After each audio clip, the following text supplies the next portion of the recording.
Fox Sweet talks to Crow. Once a fox was roaming around in forest looking for food.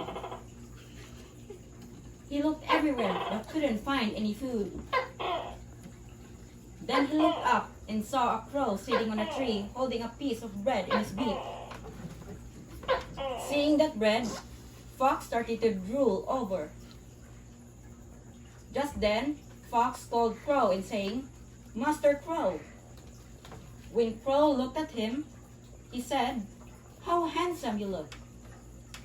Crow was always concerned about his looks and was pleased to hear Fox's words as no one has ever praised him before. Fox continued to praise his looks and Crow got more and more happy to hear Fox. Then Fox said, "I am sure you have a golden voice too." Crow thought to himself that no one has ever said such praise for his voice.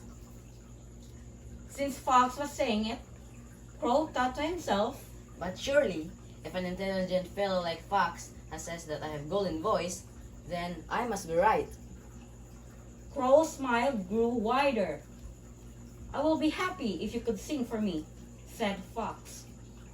Crow was very much pleased to hear sweet talks from Fox and thought to himself, I think this fox has an ear for music and he really wants to listen to me. I will sing for him. Crow forgot about the piece of bread he was holding in his mouth and opened his mouth wide to sing. As soon as he opened his mouth, a piece of bread fell off. Quickly, Fox jumped over and caught that piece in his mouth and gobbled it up.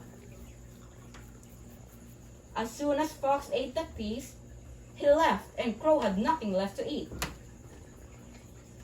At this point, Crow understood that he was deceived by the flattery of Fox, and he was fooled to open his mouth with a piece of bread in it. Crow learned his lesson and thought that Next time, I will not be deceived by such flattery.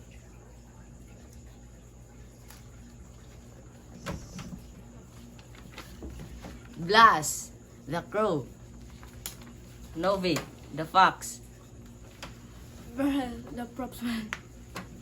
Xian, the narrator, Sing Before you decide.